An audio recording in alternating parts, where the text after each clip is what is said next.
Oke, halo, assalamualaikum warahmatullahi wabarakatuh. Bertemu lagi dengan saya, Ibu Afia. Kali ini kita akan belajar tentang Niris-Nehbor classifier, yaitu salah satu metode di mesin learning untuk task klasifikasi. Ya, beberapa hal yang akan kita pelajari yaitu yang pertama terkait basic idea atau prinsip kerja dari Niris-Nehbor classifier itu sendiri, begitu ya. Jadi ide awalnya seperti apa. Kemudian Niris-Nehbor classifier itu sebenarnya definisinya seperti apa. Kemudian ada Voronoi diagram yang memperlihatkan bagaimana decision boundary dari Niris-Nehbor. Kemudian ada salah satu konsep penting terkait jarak di Niris-Nehbor begitu. Kemudian bagaimana cara menentukan kelas dari Niris-Nehbor, contoh kasus dan beberapa isu terkait pemilihan K dan hal-hal lain. Yang pertama terkait prinsipnya dulu ya. Jadi memang Niris-Nehbor classifier ini bisa kita kategorikan masuk ke instance-based classifier. Apa sih yang dimaksud dengan instance-based classifier ini?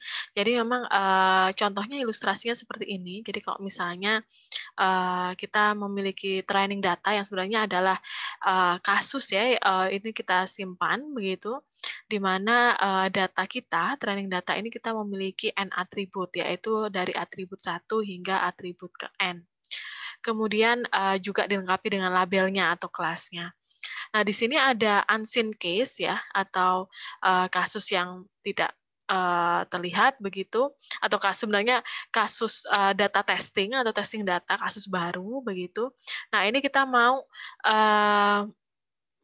menentukan begitu ya label atau kelasnya apa untuk kasus ini.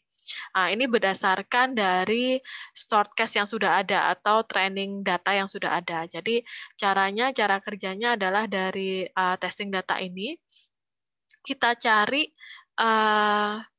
kasus-kasus atau data yang paling mirip dengan testing data.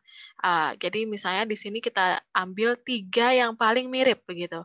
Jadi ini kita ambil 3 yang paling mirip. Jadi ada contohnya di sini ada di baris nomor 2, baris nomor 4, dan baris nomor 7. Dari yang paling mirip, kemudian kita tentukan dia ini kelasnya apa, begitu ya. Oke. Kemudian untuk basic idea-nya memang si Niris-Nehbor ini memang mengambil idenya memang dari cara kerja manusia ya, maksudnya cara berpikirnya human gitu, bahwa ini misalnya kita melihat atau melihat ada pelampung gitu ya, bentuknya ini mirip apa sih kan gitu. Nah ternyata setelah kita cek, kita lihat, kita look up gitu ya memori kita, ternyata dia mirip dengan bebek gitu ya atau itik gitu ya. Jadi memang kita look up memorinya, memori yang ada di otak kita, kemudian kita kita cek dia yang paling mirip yang mana gitu. Kita ambil misalnya 2 yang paling mirip kemudian kita tentukan misalnya gitu atau 3 yang paling mirip kemudian kita tentukan mana keputusannya gitu ya, decision-nya. Jadi kurang lebih seperti itu basic idea-nya. Sangat sederhana dan memang ini bisa dikatakan salah satu metode yang tidak sebenarnya kita tidak mendevelop model classifier ya secara eksplisit, tapi kita melook up memori kemudian mana yang paling mirip. Jadi setiap ada data baru atau testing data kita akan melook up dan mana yang paling mirip, seperti itu. Nah,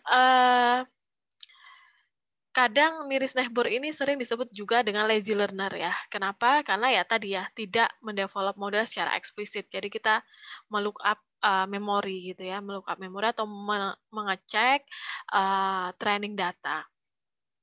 Nah, sekarang sebenarnya Niris-Nehbor sendiri kalau dalam bahasa Indonesia itu kan adalah tetangga terdekat kan gitu. Jadi misalnya di ilustrasi ini kita memiliki data dengan 2 label yaitu yang berwarna biru dan berwarna merah atau yang minus dan positif begitu ya. Kemudian ini ada data baru yaitu X yang berwarna hitam. Nah, ini yang paling mirip atau dia masuk label apa atau kelas apa? Apakah biru ataukah biru atau minus atau kelas merah tua atau di sini ada positif gitu ya. Kelas minus atau kelas positif gitu. Nah, kalau one nearest neighbor artinya berarti dari data ini kita cari satu tetangga yang paling dekat, begitu. Yaitu artinya definisi dari one nearest neighbor. Sedangkan kalau dua nearest neighbor berarti kita cari yang dua tetangga paling dekat. Jadi memang secara garis besar untuk nearest neighbor classifier ini membutuhkan 3 langkah utama gitu ya. Jadi tiga hal ya, yaitu yang pertama adalah set of stored records-nya atau training datanya itu pasti. Jadi pasti kita berhadapan dengan training data. Kemudian distance metric, maksudnya apa? Pada saat kita menentukan yang terdekat yang mana, itu kan patokannya adalah jarak gitu ya. Yaitu jarak yang paling minimal itu adalah itu adalah yang paling dekat begitu. Sehingga distance itu menjadi kunci gitu ya. Kemudian the value of K atau nilai K-nya. Kalau misalnya one nearest neighbor artinya kita mengambil uh, data yang paling dekat sebanyak satu gitu. Two nearest neighbor berarti mengambil data yang paling dekat sebanyak 2. Three nearest neighbor kita mengambil uh, data yang paling dekat sebanyak 3. Jadi itu pengertian itu hal yang paling penting di nearest neighbor. Jadi ada data training atau training datanya atau set of stored cases. Kemudian ada distance, bagaimana proses perhitungan jaraknya. Kemudian juga nilai dari K-nya. Untuk mengklasifikasikan begitu ya unknown record atau testing data, seperti kita ingin menghitung seperti kita ingin menentukan kelas dari X ini, maka kita harus menghitung jarak gitu kan ya antara X atau testing data ke seluruh training data atau stored case yang ada gitu ya. Ini secara naif dari nearest neighbor. Nah, setelah kita menghitung, kita ambil K yang paling dekat, begitu ya.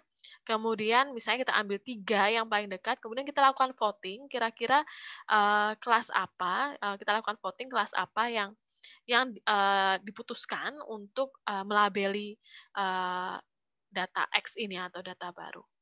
Nah, kita bisa bisa memang si nearest neighbor ini sangat simpel algoritmnya ya. Memang sangat sederhana, tetapi setelah kita telaah bersama gitu ya, eee, dia memang tidak cocok kalau untuk data yang cukup besar gitu. Misalnya katakan untuk data training yang cukup besar gitu ya, dan maupun data testing yang cukup besar. Maksudnya katakan training data kita ada 1.000, maka kita untuk mengetahui kelas dari satu testing data ini, ya misalnya X, itu harus menghitung jarak 1.000 kali. Kemudian ada testing data baru, dia harus menghitung jarak 1.000 kali. Jadi sangat computational cost-nya sangat tinggi begitu. Nah, contohnya ini misalnya kita punya training data 240 gitu ya, kemudian validation datanya ada 60 gitu ya. Maka ada perhitungan sebanyak 60 data dikali 240. Maksudnya bagaimana? Jadi karena kita punya 60 validation data yang ingin kita labeli, kita ketahui kelasnya, maka kita harus satu data itu harus dihitung jaraknya terhadap 240 data training yang ada gitu kan ya.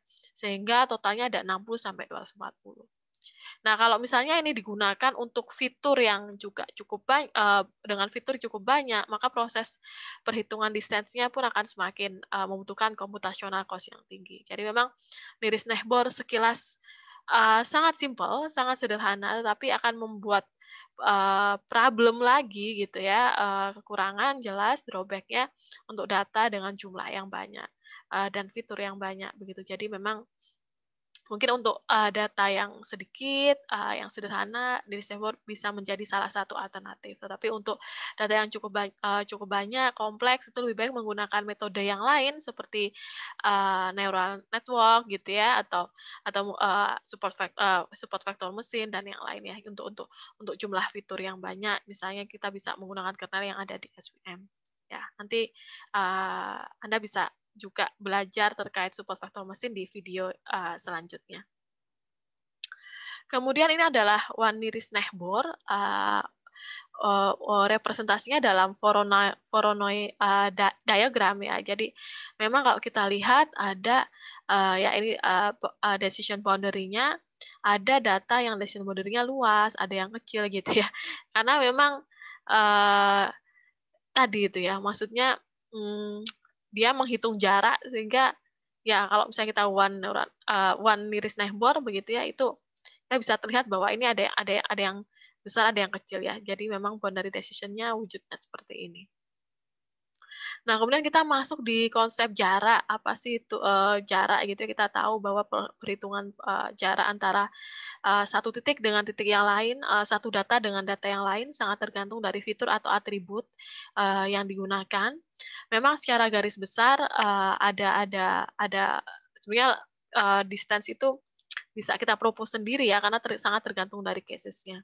Tapi, secara general itu ada yang mungkin dipelajari, ada Euclidean distance, Manhattan distance, Hamming distance, dan Minkowski distance atau Kinom distance. Untuk kali ini kita akan membahas terkait Euclidean distance dan Manhattan distance ya. Oke, untuk berikutnya, kita masuk ke, video selanjutnya ya.